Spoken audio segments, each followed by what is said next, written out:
I'm so excited to talk to Sophy Roberts, who's an amazing writer. I've just met her here at the festival, but she's just fabulous. And her work focuses on remote places from Papua New Guinea to the Congo. If you look at her Instagram account, you'll see photos from South Sudan, Zambia, Namibia, Nepal, Baghdad. This is a woman who takes to the road. The further and wilder, the better. I mean, look at her. She sits here looking so glamorous and so chic, but, you know, don't be deceived. This woman is pure steel underneath. She's so intrepid. She's an expert packer. She shows no signs of ever feeling discomfort on the road. She can sleep anywhere, eat whatever she needs to, and she seems completely fearless, but maybe we'll ask her about that. Except on stage. So after years of articles from all over the globe, a couple of years ago, she set out to write her first full-length book. And that's what we're going to hear about today. The Lost Pianos of Siberia. An incredibly arresting title, an image that just sticks in the mind immediately and won't let go. And we're also going to hear a little about Sophie's second book, A Training School for Elephants, which is coming out this week, I believe, or next week. Next week, yeah. And Sophie's brought us a couple of short films just to give us a flavour of each of the books. So now we're going to have a look at the first film about the Lost Pianos of Siberia, and hopefully this will work. There we go.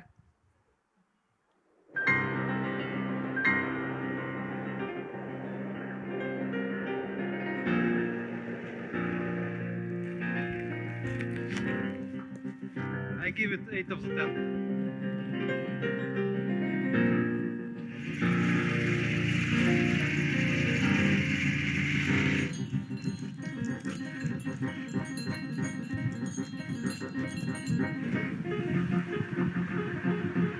I only hope this machine it's just broken.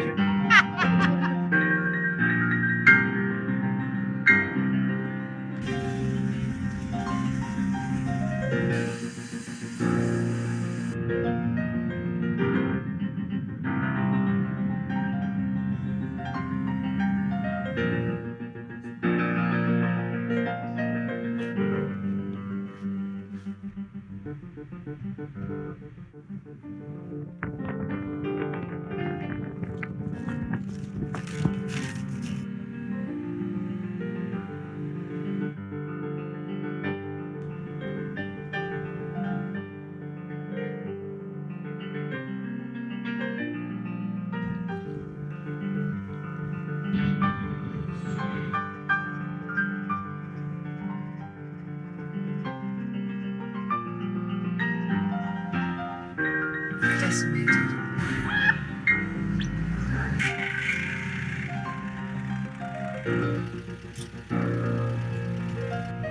We did it!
It just gives such a beautiful flavour of the journey, doesn't it? So, Sophie, okay, can we go right back to the beginning, the genesis of the book? What was the genesis of your plan to search for pianos, of all things, in Siberia? Who lost them? Well, it started in Mongolia, which is a place that's very dear to my heart, that I've spent a lot of time over the years through a family connection. A dear friend of mine married a Mongolian woman, and they live in the Orkhon Valley, which is about 8 hours by car, now on tarmac road from Ulaanbaatar. Now, Mongolia is a country with the same population as Greater Jaipur, but it's a nation that's the size of Western Europe, just so a sense of scale. I'm staying in this Orkhon Valley in a tent, a Mongolian ger with tented sides. There's about 20 of us in this tent listening to a young woman called Ogdarel Sampilnorov play piano on a Yamaha baby grand. Not a great piano, but a certainly unusual thing to have in the middle of the steppe. The audience, herders, my friend's family. That's all. You can imagine the stars above us, the smoke rising from the middle of the tent, and this woman playing Bach, and playing Bach so beautifully that I leant over to one of my friends and I said, I just want to cry. I've never heard something so beautiful in this environment, this place. It was so odd.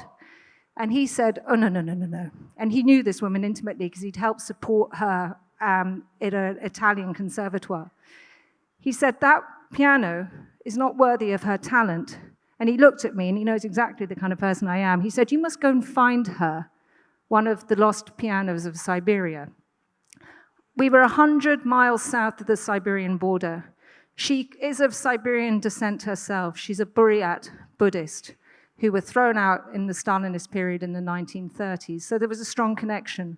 My friend, very musically educated, unlike me, I'm a journalist, knew that also Siberia had this extraordinary relationship with the piano from the 19th century.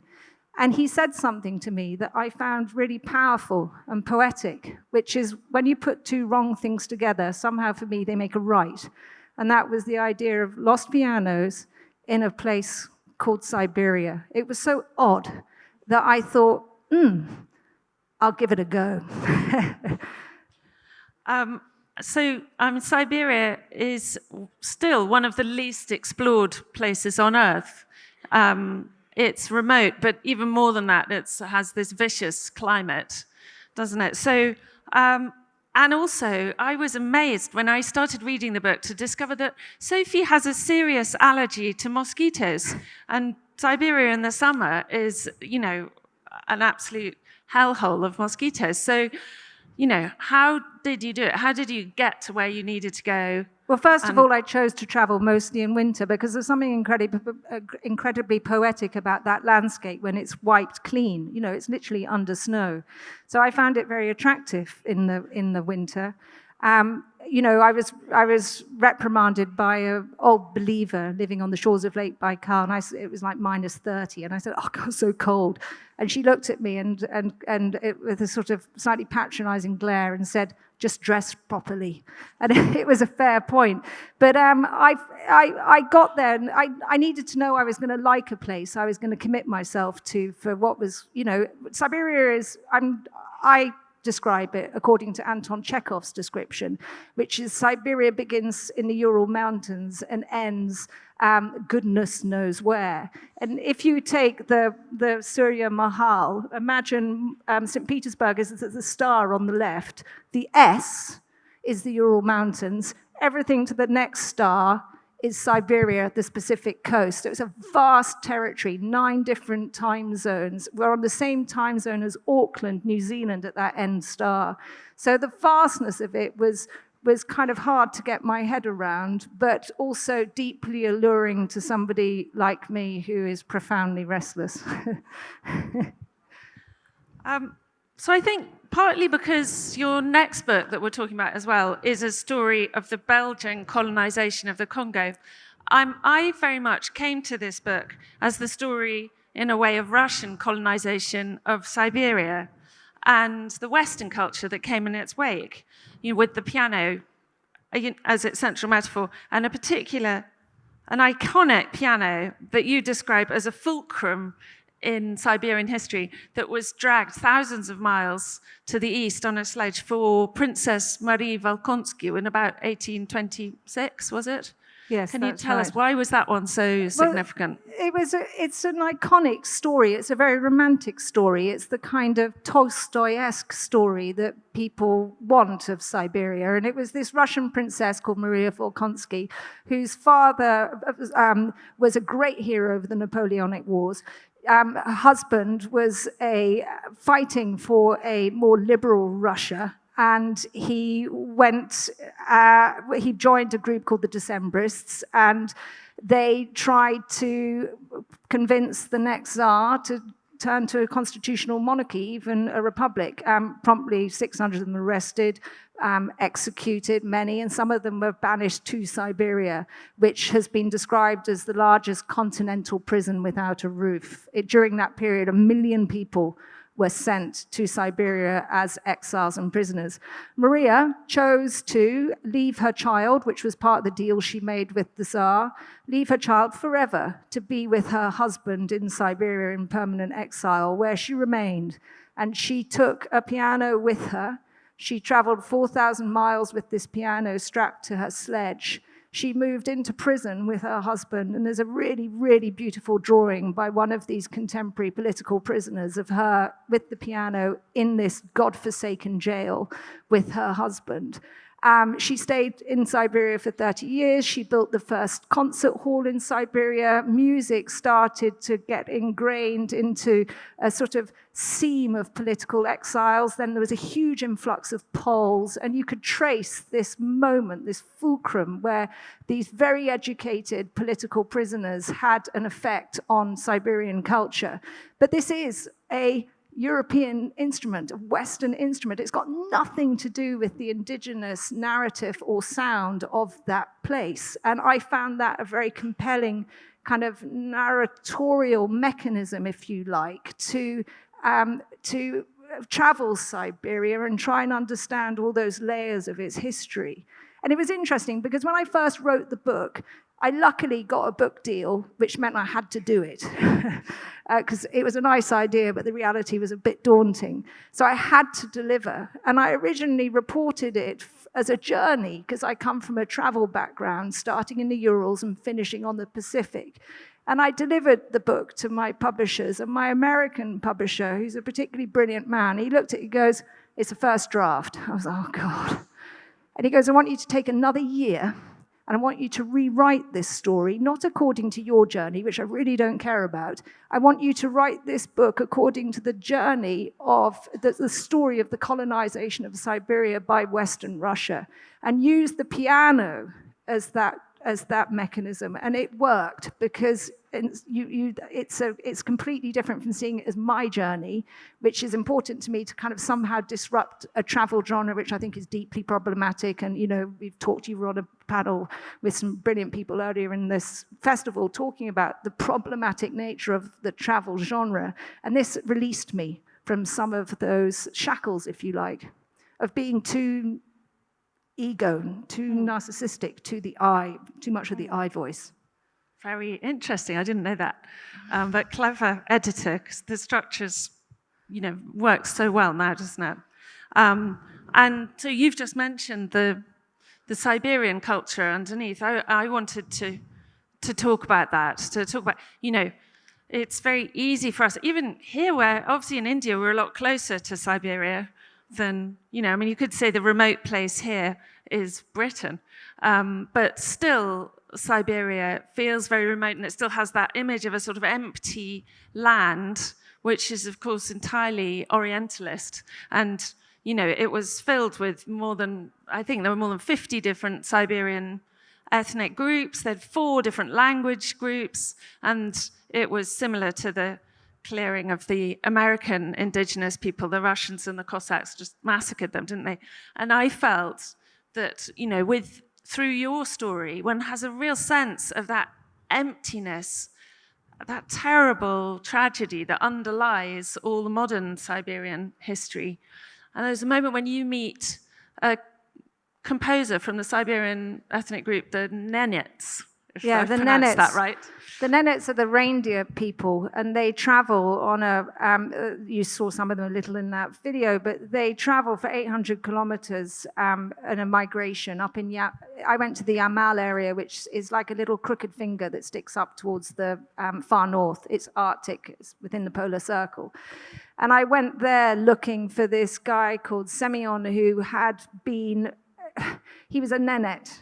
Now, Nenets, they only carry what they need on the back of the sledge. A piano is not a priority. Their music comes from their voice. It comes from a magic drum if they're part of the shamanistic elite. It has got nothing to do with that instrument, but he was somebody who had been indoctrinated by the Soviet system. He got a scholarship to the Leningrad Conservatory, and he became a very good pianist and composer. And I met him in Salakard, it's such a remote area, and he sang for me, and he played for me, and it was a sound like I've never heard, because it was this fusion in a moment in time that will disappear. It will disappear. You know, the Itelmen-speaking people, there are fewer Itelmen-speaking people left in Siberia than there are Siberian tigers. It's a extraordinarily fragile indigenous narrative.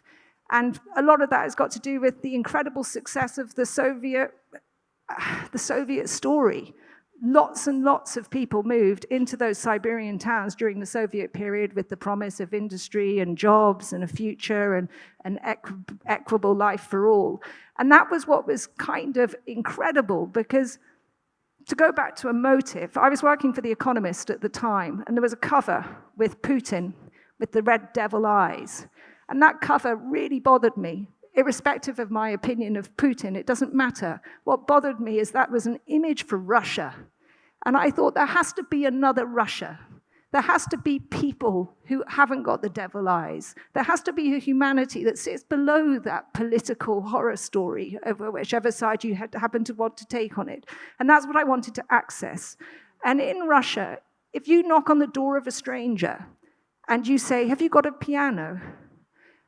It's unbelievable what happens, because that Soviet education is still in the room. The knowledge of everyday people in tiny towns about music is unbelievable, unbelievable. And that was what made the whole journey possible, this kind of access to a deep, deep musical education. That's the other side of the Soviet story.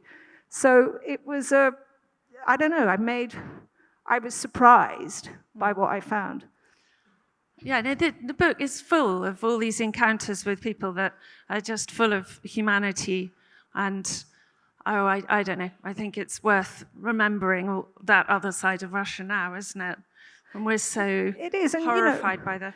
It's if you look at those numbers, like, situation. you know, the big authoritative book will tell you Anne Applebaum, 2.8 million people died in the Soviet gulag. How do I access those numbers? How do I understand what those numbers mean to everyday people?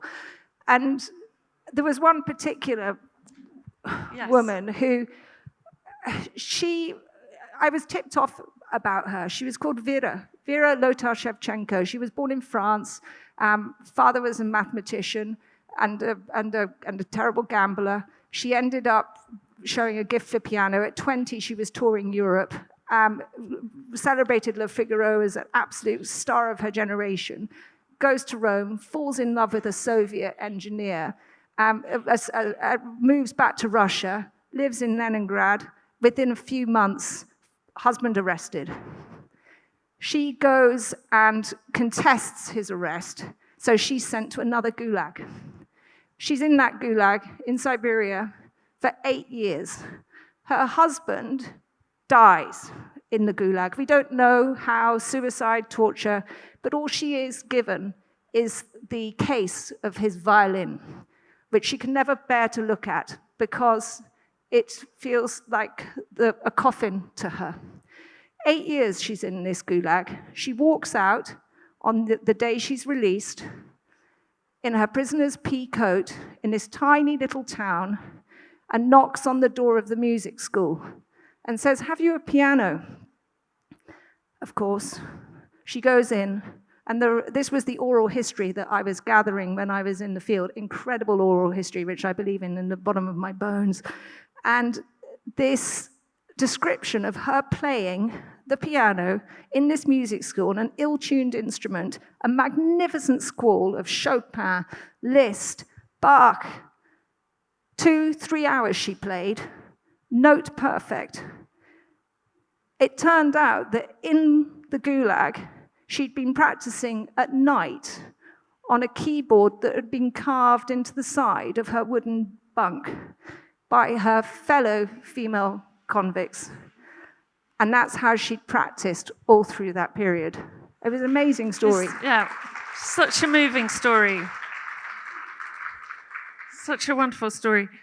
And you also describe how her neighbours, for years afterwards, she would practice, but she would just leave the door of her flat open, and all neighbours would just come and stand in the stairwell just to listen and drink it in. And that there is that passion for culture still in Russia and higher education. And she had this beautiful redemptive moment because she was playing, when she left the Gulag, she ended up in a small town in the Altai called Barnaul, and she was playing in a small clapped out, what they call a house of culture. But it just so happened a big Soviet music journalist was passing through, heard her play, recognized her, wrote a piece in a big Moscow newspaper, and then this new, it was called the City of Science, called Akademgorodok, outside the capital of Siberia, Novosibirsk. They invited her to join their academic community. And that's where I tracked her story. And they remembered, these people in this city remembered her playing, that she'd eat a tin of fish for lunch, and then she'd play. That was her rhythm every day. And she had this piano, a Mulbach piano, that was given to her by this academic coterie in this town. And I wanted to find that piano. And various things, one thing led to another, a week turned into 2 weeks, and I found this piano in a basement of one of the it was the Faculty of Mathematics, I think. Anyway, the Russian media caught onto this, because I was using the Russian media to try and find pianos and stories as well. They caught onto it. They did a live session where they were celebrating the discovery of this Mulbach piano, which was at the back of the room. There was this very old gentleman who came up to me afterwards. He said, "I was Vera's last piano tuner," which was incredible. And he started to talk about her. Then 2 days into our spending time together, he revealed to me that he was a child that had survived 900 days of the siege of Leningrad. 900 days. It had been so desperate at that time. He was a child. He thought the bodies that he saw lying on the streets of Leningrad were people sleeping. People sleeping. But music was the thing that saved him. Music. One of the members of the Leningrad Symphony Orchestra, who played, of course, Shostakovich's Seventh, and was a great friend of his mother's, and they used to play music. And he said, it's the most redemptive thing in the world, music. And that became an essence of, a kind of moral essence, if you like, of the book that I was pursuing. Yeah, it is. It's layers and layers, really, of silence and, people being silenced, communities being silenced, and the redemptive power of music. And it just goes back and back through history in this extraordinary layered way, doesn't it? And actually, I was very fascinated to think right back to the beginning of the story of Western music in Russia, when Peter the Great banned Russian folk music and insisted that at his court only Western classical music was played because, in the same way as he wanted people to cut their beards off and wear Western clothes, he decided Russia was European now. So, it's interesting that Russia itself was colonized in a way in those very early years. And it's as if there's this inferiority complex that is still playing out in their attitude to other peoples, isn't there? Any kind of otherness. Did you think that when you were traveling? Yeah, I was so busy trying to get my head around what was happening inside its borders that and the scale of that colonization, that only obviously with the Ukraine situation now can I see history repeat in a profound and disturbing way. But one thing that was told to me very early on, and it's an anecdote perhaps worth sharing because it speaks to the spirit of the book and it's kind of its madness, but also an ethic, which is I got there in the first instance on the back of a newspaper article because I needed ways to pay for it. And I was working with a conservationist in the Far East in an area called Khabarovsk, who was a pretty modest guy who was trying to save the Siberian tiger. Now, I've given you the scale of Siberia. There's 500 of these animals left living in the wild. 500. I'm driving out of Khabarovsk in this kind of clapped-out car where I'm going to spend a few days in a cabin with him, finding out how he's going to save the Siberian tiger.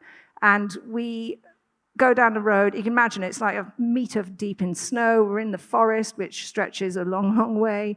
And in front of us, there are the gentleman I'm with, Alexander Batalov. He stops and he goes, stop, tigra. I was like, what? Tigra. And there are these, we get out of the car and there are these giant, they're like 9 centimeter across, like pug marks in the snow of this tiger. I was like, this is absolutely magical. We spend some time, we go back into the car, we turn a corner, and there is a tiger sleeping in the snow right in front of me. And it's an extraordinary thing, this absolutely extraordinary encounter. And he looks at me and he says, look, if you can find a wild tiger in Siberia, you can jolly well find your friend a piano. And I was super superstitious. So I was like, yeah, I can do it. But he also said to me, remember one thing about Russians, is we have the ability to endure. And that's what we're seeing playing out. And that stayed with me. He said, you've got to endure. If you're going to commit to this, you've got to endure. And it was hard. You know, I was taken in by the FSB. I can't go back to Russia. It was frightening at times. But you have to take them on their terms and endure. And that's kind of what we're seeing playing out now. Yeah, true. And so you did in the end find a piano, did you? I'm giving away the end. Yeah, I met a remarkable family of piano tuners of Ukrainian descent, who 3 generations, incredibly special people who made it possible. I mean, we were like a sort of caravan of fools by the end of it. You know, I had like Lucky Charms everywhere with this wonderful gentleman called Uncle Vitya, who was this huge geologist. And I just had it in my head that I'd be safe if he was always with me. He contributed nothing other than good humor and magical stories. And then this family of 3 tuners, an incredible interpreter, because obviously the interpreting is a very big part of what I do. I don't speak Russian, unlike you. So you have to find an interpreter who is not only good on language, but is an empath, because a lot, you know, it's all about what is not spoken that says something much larger than the words that are. And she was an incredible empath and worked with me for 4 years. Wow. That is the sort of interpreter you want. Well, thank you so much, Sophie. I mean, that gives us just a taste of your book. There's so much more, so much more we haven't talked about. But I think let's watch the film about the second book, A Training School for Elephants, which, by the way, has had the most amazing, glowing review in The Guardian, if any of you saw it. So can we have the second film, please? Thanks. I came across the beginnings of this story on a wet holiday in Ireland. It started with a map, which led to a footnote, which led to a forgotten Belgian expedition in the 19th century scramble for Africa.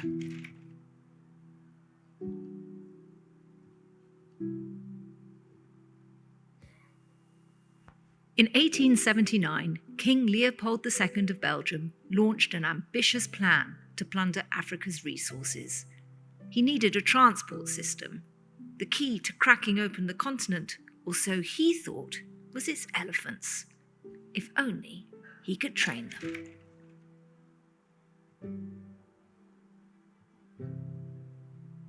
Leopold commissioned a charismatic Irish adventurer, a man of empire working in the Persian Gulf, to ship 4 tamed Asian elephants from India to the East African coast, where they were marched inland from Dar es Salaam towards Congo. His aim was to reach Lake Tanganyika near the middle of the continent and start an elephant capture operation using the Asian elephants and their mahouts to show how it could be done. When I came across this lost story in the archives, it piqued my interest on numerous levels. As I pieced together all the different characters, I started to think Leopold's expedition could open a window into how 19th century European imperialism remains tightly bound with topics of enduring consequence: racism, resource extraction, wildlife extinction. In retracing the journey of Leopold's elephants, I could see a way to explore the connections between past and present. I travelled to Iraq, India, Tanzania, and the DRC. My journey set against extraordinarily beautiful, but also very damaged landscapes. I bring to life a cast of 19th century characters, but also a myriad of modern voices. Why does it matter to me? Because of the people I meet, the memories I uncover, the stories I find in the margins. A training school for elephants is neither straight history nor straight reportage. It's a story which weaves together both. It looks at our broken relationship with animals. It's a reckoning with colonialism. Most of all, it recognizes that no one is a nobody just because they've fallen silent in the historical record.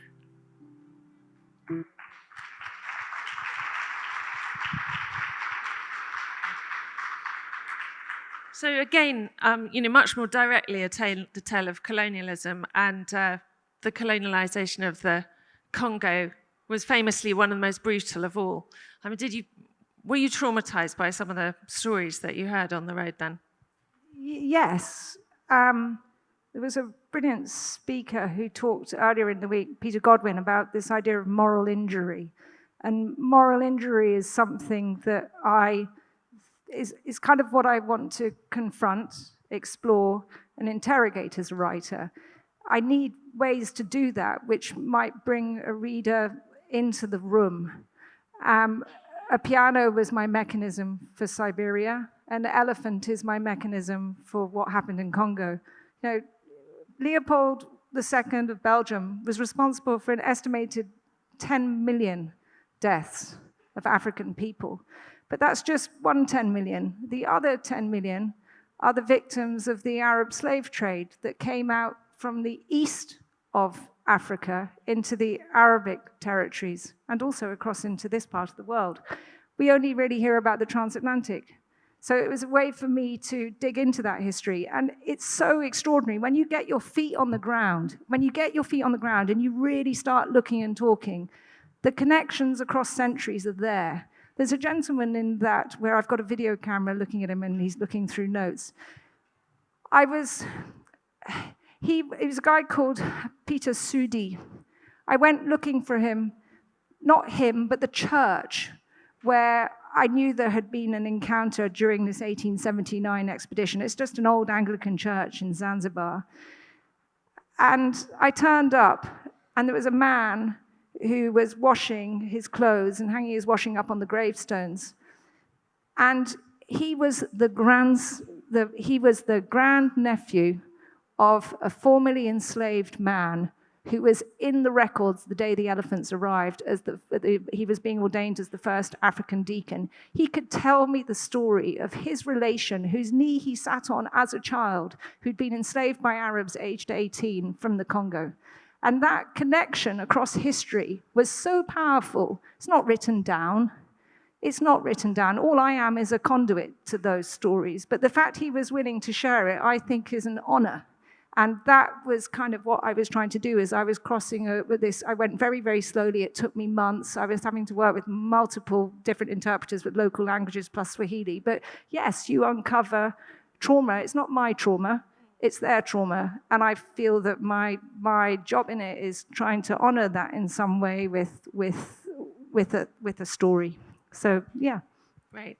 Yes, I mean, a very complex story. And as you say, you took months traveling and discovering it. And I mean, the Congo is a difficult place to travel for, for anyone, is it not? I was going to ask if you ever felt afraid in Siberia. Did you feel afraid in the Congo?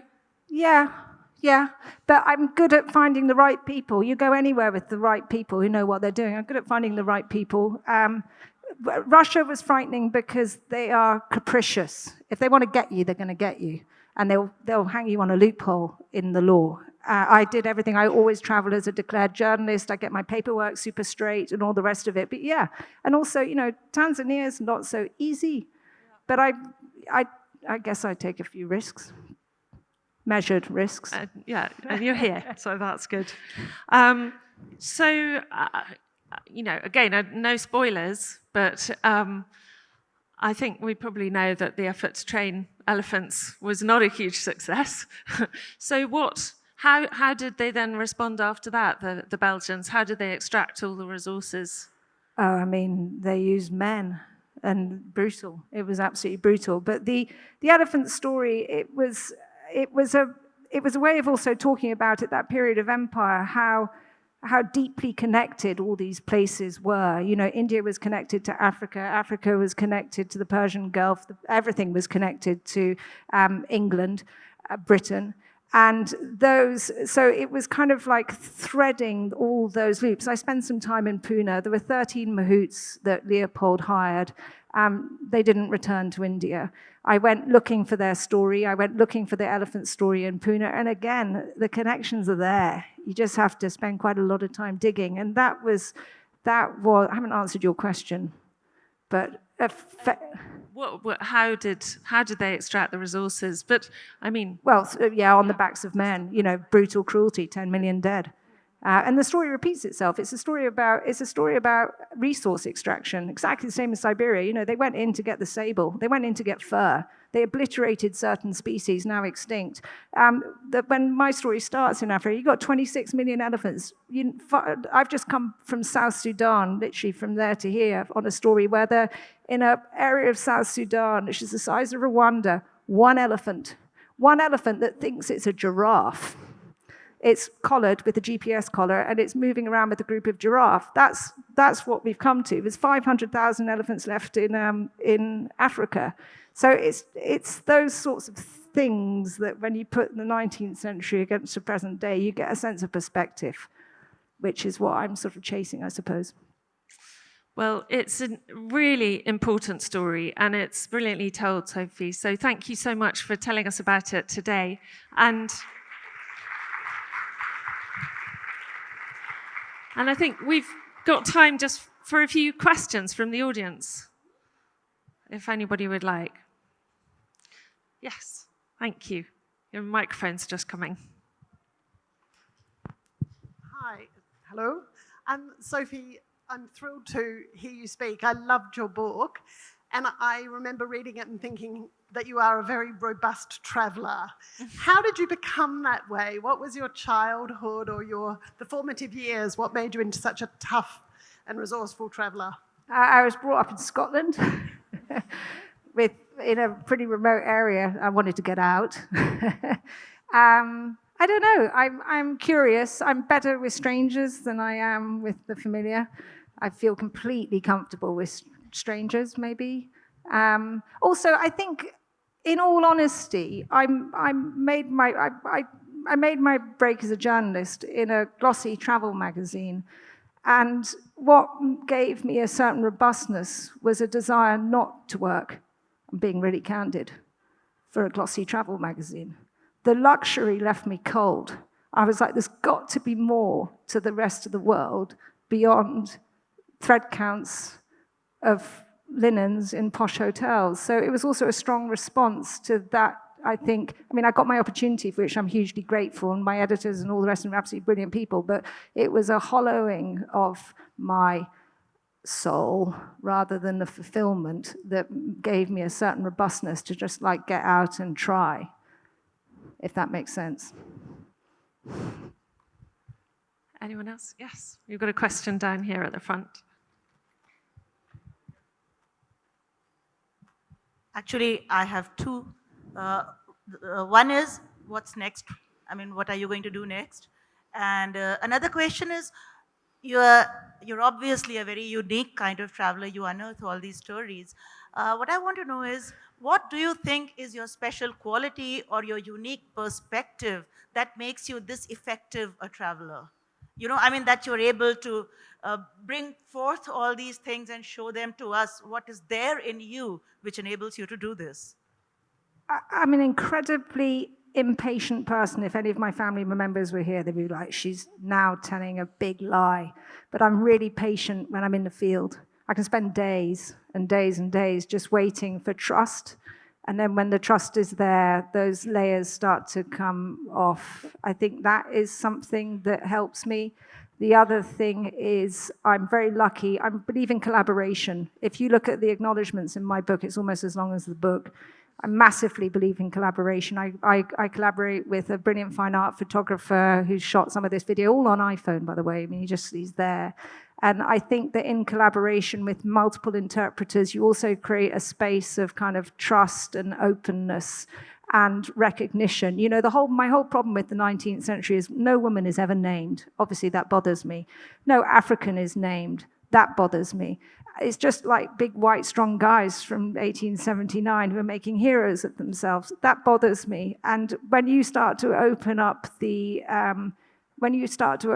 stories, people want to be heard. People do want to be heard. It's why we have, therapy is our version of it, but it can exist just through patience and time and trust. And I don't know. I mean, sometimes it locks down. And it's frustrating when it locks down. But in Russia, it was described to me as we live our lives, and it was a phrase I'll never forget, which my interpreter perhaps came up with, but it was a direct response to a conversation with somebody who could not get there without breaking about the story of their lives in the Gulag. And she said, we live our lives hiddenly.